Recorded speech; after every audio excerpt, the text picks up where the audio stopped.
کیا آپ نے کبھی سوچا ہے کہ جنگ صرف میدان جنگ میں نہیں لڑی جاتی بلکہ ایک اور جنگ بھی چل رہی ہوتی ہے، وہ ہے پیسوں کی جنگ۔ اور اگر آج یہی سوال پوچھا جائے کہ ایران کے ساتھ جاری اس جنگ میں امریکہ کو روزانہ کتنا نقصان ہو رہا ہے تو جواب واقعی حیران کر دینے والا ہے۔ رپورٹس کے مطابق امریکہ اس جنگ میں روزانہ تقریباً $891 ملین خرچ کر رہا ہے، یعنی صرف چند دنوں کے اندر ہی یہ جنگ امریکہ کو اربوں ڈالر کا نقصان پہنچا چکی ہے۔ لیکن اصل سوال یہ ہے کہ یہ پیسہ کہاں خرچ ہو رہا ہے اور ایران نے امریکہ کو حقیقت میں کتنا نقصان پہنچایا ہے۔ امریکی میڈیا رپورٹس کے مطابق ایران کے خلاف جاری فوجی کارروائیوں کی لاگت تیزی سے بڑھ رہی ہے۔ ABC نیوز کے مطابق امریکہ کو اس جنگ میں روزانہ تقریباً $891 ملین کا نقصان ہو رہا ہے۔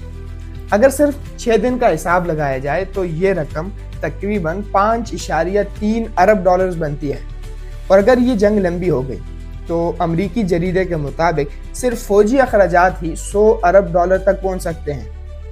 اب جبکہ اگر اس جنگ کے مجموعی معاشی اثرات کو شامل کیا جائے، جیسے عالمی تجارت، توانائی کی قیمتیں اور مارکیٹس پر اثرات، تو یہ نقصان $210 ارب تک پہنچ سکتا ہے۔ جنگ کے آغاز کے بعد ایران نے مشرق وسطیٰ میں موجود امریکی فوجی اڈوں کو نشانہ بنانا شروع کر دیا تھا۔ رپورٹس کے مطابق سب سے بڑا نقصان قطر کے العدید ایئر بیس پر ہوا۔ یہ امریکہ کا اس مشرق وسطیٰ میں سب سے اہم فوجی اڈا سمجھا جاتا ہے۔ ایران کے میزائل حملے میں یہاں موجود ایک جدید ابتدائی وارننگ ریڈار سسٹم تباہ ہو گیا، جس کی قیمت تقریباً $1 ارب بتائی جاتی ہے۔ یعنی صرف ایک حملے میں ہی امریکہ کو اربوں ڈالر کا نقصان برداشت کرنا پڑا۔ اس کے بعد جنگ کے دوران بعض اوقات دشمن سے زیادہ نقصان اپنی ہی غلطیوں سے بھی ہو جاتا ہے۔ ایسا ہی ایک واقعہ کویت میں پیش آیا، جہاں فضائی دفاعی نظام کی غلطی سے 3 F-15 اسٹرائک ایگل لڑاکا طیارے تباہ ہو گئے۔ ان طیاروں کو دوبارہ تیار کرنے یا خریدنے کی لاگت تقریباً $282 ملین بتائی جا رہی ہے، یعنی ایک ہی حادثے میں کروڑوں ڈالر کا نقصان ہو گیا۔ اسی دوران ایران نے بحرین کے دارالحکومت منامہ میں بھی موجود امریکی بحریہ کے 5th فلیٹ ہیڈ کوارٹر کو بھی نشانہ بنایا۔ اس حملے میں سیٹلائٹ کمیونیکیشن ٹرمینلز اور کئی بڑی عمارتیں تباہ ہو گئیں۔ اوپن سروس انٹیلیجنس رپورٹس کے مطابق صرف ان سیٹلائٹ ٹرمینلز کی قیمت اور تنصیب کی لاگت تقریباً $20 ملین تھی۔ اس کے علاوہ ایران نے متحدہ عرب امارات میں موجود ایک جدید اینٹی بیلسٹک میزائل سسٹم کے ریڈار کو بھی نشانہ بنانے کا دعویٰ کیا ہے۔ سیٹلائٹ تصاویر سے اس حملے کے آثار بھی ملے ہیں اور اس ریڈار سسٹم کی قیمت تقریباً $500 ملین بتائی جا رہی ہے۔ ان تمام حملوں کو ملا کر اندازہ لگایا جا رہا ہے کہ ایران نے خطے میں امریکی فوجی اثاثوں کو تقریباً $1.9 ارب کا نقصان پہنچایا ہے۔ لیکن جنگ کا اصل خرچہ صرف تباہ ہونے والے فوجی اڈوں یا سسٹمز کا نہیں ہوتا۔ اصل خرچہ ان مہنگے ہتھیاروں کا ہوتا ہے جو روزانہ اس جنگ میں استعمال کیے جا رہے ہیں۔ مثال کے طور پر ایک کروز میزائل کی قیمت تقریباً $2 ملین ہوتی ہے، جبکہ اینٹی بیلسٹک میزائل انٹرسیپٹر کی قیمت تقریباً $128 ملین فی یونٹ بتائی جاتی ہے۔ رپورٹس کے مطابق جنگ کے ابتدائی حملوں میں امریکہ نے ایران کے خلاف تقریباً 2000 انتہائی جدید ہتھیار استعمال کیے ہیں۔ ذرا آپ تصور کریں کہ صرف چند دنوں میں ہی اربوں ڈالر کے ہتھیار استعمال ہو چکے ہیں۔ اس کے علاوہ خطے میں موجود امریکی بحری بیڑیا بھی انتہائی مہنگا ثابت ہو رہا ہے۔ ایک طیارہ بردار بحری جہاز کو چلانے کی روزانہ لاگت کروڑوں ڈالر تک پہنچ جاتی ہے۔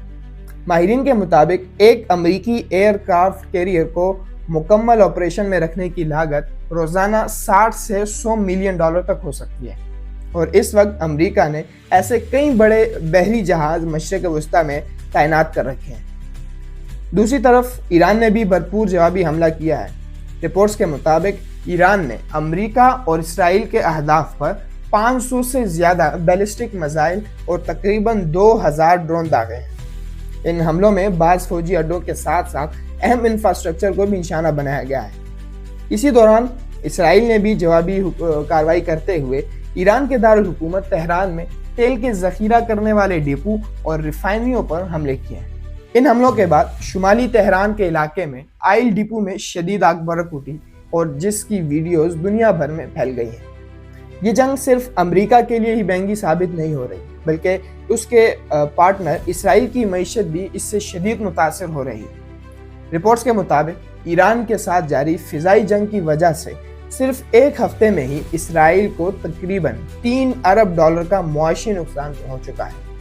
اسرائیل میں اسکول بند ہیں، عوام کی نقل و حرکت محدود کر دی گئی ہے اور زیادہ تر کاروباری سرگرمیاں روک دی گئی ہیں۔ لاکھوں ریزرو فوجیوں کو بھی طلب کر لیا ہے، جس سے ملکی معیشت مزید دباؤ میں آ گئی۔ تو سوال اب بھی وہی ہے، اگر صرف چند دنوں کی جنگ میں امریکہ اور اسرائیل کو اربوں ڈالر کا نقصان ہو چکا ہے، تو اگر یہ جنگ مہینوں تک جاری رہی تو اس کی اصل قیمت کیا ہوگی؟ اور کیا یہ جنگ صرف مشرق وسطیٰ تک محدود رہے گی یا پھر پوری دنیا کی معیشت کو ہلا کر رکھ دے گی؟ ابھی اس سوال کا جواب کسی کے پاس نہیں، لیکن ایک بات واضح ہے کہ اس جنگ کی قیمت پر ہر گزرتے دن کے ساتھ ساتھ بڑھتی جا رہی ہے۔ اگر آپ اس چینل پہ نئے ہیں تو چینل کو سبسکرائب کیجئے، ویڈیو کو لائک کیجئے اور ہمارے ساتھ اس سفر میں شامل ہو جائیے۔